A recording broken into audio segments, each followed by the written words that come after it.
भारतीय संस्कृति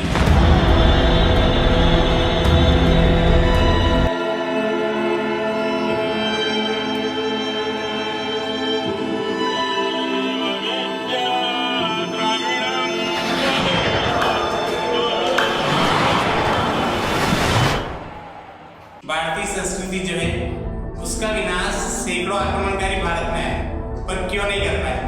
समाजशास्त्र से सभी विद्यार्थियों ने क्वेश्चन पूछा है कि जो भारतीय संस्कृति सैकड़ों आक्रमणकारी भारत पर आए, लेकिन भारतीय संस्कृति आज भी प्रगतिशील है, लगातार आगे बढ़ रही है, पूरी दुनिया पर छा रही है। तो भारतीय संस्कृति का विनाश विदेशी आक्रमणकारी क्यों नहीं कर पाए, जबकि एक विदेशी आक्रमणकारी नहीं आए, सैकड़ों आए, जिनके नाम भी एक जगह लिखे हुए नहीं मिलेंगे, सैकड़ों आक्रमणकारी आए। जबकि अमेरिका की जो सभ्यता थी उसका विनाश करने में वो लोग सफल हो गए, 12 आक्रमणकारी। मिस्र की सभ्यता का विनाश कर दिया, ईरान की सभ्यता का विनाश कर दिया। तो दुनिया की जो अधिकतर संस्कृतियाँ थी उसका विनाश करने में विदेशी आक्रमणकारी सफल रहे, लेकिन भारतीय संस्कृति का वो कुछ नहीं बिगाड़ पाया, जबकि उन्होंने कसर कोई नहीं छोड़ी। सैकड़ों आक्रमण किए, मंदिरों को तोड़ा, ईश्वर की मूर्तियों को तोड़ा, वेद शास्त्र, धर्मशास्त्र, सूत्र, वेद, पुराण, इनको भी उन्होंने जलाया, लोगों को मारा। और जो लोग मर गए वो तो मर गए, लेकिन जो लोग नहीं मरे उनके साथ तो उन्होंने बहुत बुरा व्यवहार किया।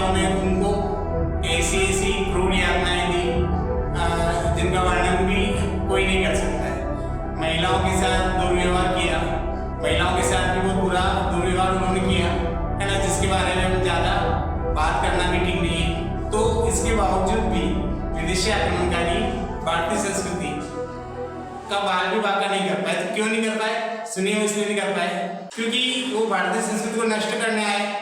अनेक प्रयास भी उन्होंने किए, सब कुछ किया, पर वो भारतीय संस्कृति को समझ नहीं पाए कि ये है क्या। बिना समझे उसको नष्ट करने की कोशिश की, इसलिए वो सफल नहीं हुआ। अब भारतीय संस्कृति को इसलिए नहीं समझ पाए उन्होंने, जैसे उदाहरण के लिए मंदिर तोड़ा, तो ये लोग समझ नहीं पाए कि ये जो सनातन धर्म को मानने वाले लोग हैं, है ना, भारतीय संस्कृति को मानने वाले लोग कौन है? सनातनी है। और सनातन धर्म का अर्थ क्या होता है? जो शाश्वत है, जो अमर है, जिसे हम आत्मा को शाश्वत बोलते हैं, मतलब निरंतर सदा से चला आ रहा है, अभी भी ये आगे भी चलता रहे। कोई बात को समझ नहीं पाए। उन्होंने मंदिर तोड़े उदाहरण के लिए। अब मंदिर तोड़े तो लोगों ने अपने अपने घर में छोटी छोटी मूर्तियां होती है ईश्वर की, उनकी पूजा करनी शुरू कर दी। उन्होंने घर भी तोड़ दिए, तो वो मुंह से राम राम बोलने लगे। आज भी गाँव के अंदर आप देखते हो, इधर से इधर लोग निकलते हैं, क्रॉस होते हैं, तो वो राम राम बोलते हैं, तो वो लोग राम राम बोलने लगे। उनको मारा, उन पे भी अत्याचार किया क्योंकि वो भगवान का नाम ले रहे थे। अब जिस व्यक्ति को मारा उसकी शव यात्रा लेके जा रहे हैं लोग, तो वहां भी राम नाम सत्य बोल रहे हैं। तो वो ये चीज समझ नहीं पाए कि ये लोग तो गहरे से ईश्वर को मानते हैं, इनकी गहराई में ईश्वर बैठा हुआ है, इनकी आत्मा में, मन में ईश्वर बैठा हुआ है, उसको हम कैसे निकाल सकते हैं? क्योंकि जो चीज आत्मा में बैठी है उसको कोई नहीं निकाल सकता। पर वो इस गहराई को समझ नहीं पाए कि ये जो सनातन धर्म है बहुत ही गहरा धर्म है, बहुत ही गहरा है। एक तो ये धर्म है, ये कोई पंथ नहीं है। और वो जो विदेशी आक्रमणकारी आए थे वो किसी न किसी पंथ के थे, तो उनको ये गलतफहमी हो गई कि सनातन भी कोई पंथ होगा, ठीक है, हिंदू भी कोई जस्ट पंथ होगा, तो इसको हम नष्ट कर सकते हैं।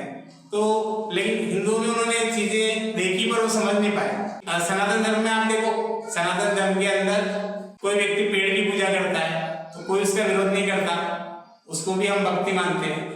हम ये मानते हैं कि वो भी ईश्वर से जुड़ा हुआ है। कोई आदमी पहाड़ की पूजा कर रहा है, कोई गाय की पूजा कर रहा है, कोई बेल को पूज रहा है, कोई सूर्य को अर्घ्य दे रहा है, सूर्य को जल चढ़ा रहा है, कोई आकाश की पूजा कर रहा है, तो कोई कृषि की पूजा कर रहा है, खेती की, कोई अपने दुकानदारी की है तो उसकी पूजा करता है, उसको ऐसे चारा निष्पर्श करके अपनी दुकान की शुरुआत करता है। तो वो ये समझ नहीं पाए कि सनातन धर्म है बहुत गहरा है। यहाँ तो हर चीज में भगवान को मान रखा है हमने, जिसे बोलते हैं ना कण कण में जो ईश्वर है, वो सोचे सनातन धर्म। इसको लोग समझ नहीं पाए। वो समझे मंदिर तोड़ देंगे तो ये लोग नास्तिक हो जाएंगे, इनकी मूर्तियां तोड़ देंगे तो ये लोग ईश्वर को भूल जाएंगे, इनके वेद शास्त्र जला देंगे तो ये लोग ईश्वर से अलग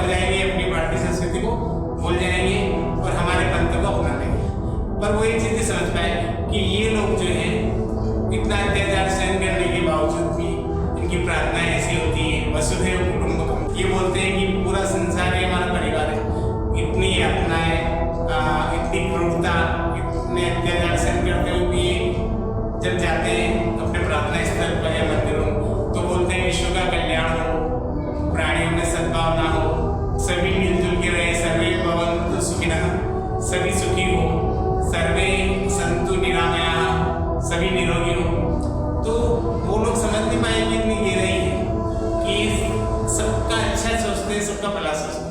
अच्छा, भारतीय संस्कृति नष्ट इसलिए भी नहीं हुई क्योंकि भारतीय संस्कृति में ऐसे ऐसे तत्व हैं जो दुनिया की किसी भी संस्कृति में नहीं है। जैसे ये लोग आजकल बोल रहे हैं कि पर्यावरण प्रदूषण हो रहा है, ग्लोबल वार्मिंग हो रही है, जबकि हमारे यहाँ इतने ज्ञानी लोग थे भारतीय संस्कृति को मानने वाले, हमारे ऋषि मुनि, उन्होंने वृक्षों की पूजा की। वृक्षों की पूजा का कॉन्सेप्ट क्यों लेके आए? क्योंकि वृक्ष की जब हम पूजा करेंगे तो उसको काटेंगे कैसे? इसकी हम पूजा कर सकते हैं, जिससे आप तो गलत व्यवहार नहीं करते, तो वृक्षों की पूजा करेंगे तो काटेंगे कैसे? ठीक है, वो बात को समझ नहीं पाए तो बोलते थे तो भारतीय संस्कृति को मानने वाले लोग तो अनपढ़ हैं, ये तो भारत के लोग तो गंवार हैं, जंगली हैं, है ना। तो वो पाश्चात्य संस्कृति के लोग जो अंग्रेज लोग हैं या विदेशी, वो हमको समझते नहीं, ये तो गंवार है या शिक्षित है, इसलिए कुछ भी पूजने लग जाते हैं। कभी गाय को पूज लेते हैं, कभी वृक्षों को पूज लेते हैं, पत्थर को पूज लेते हैं, पर वो बात समझ नहीं पाए कि हम क्यों पूजते हैं।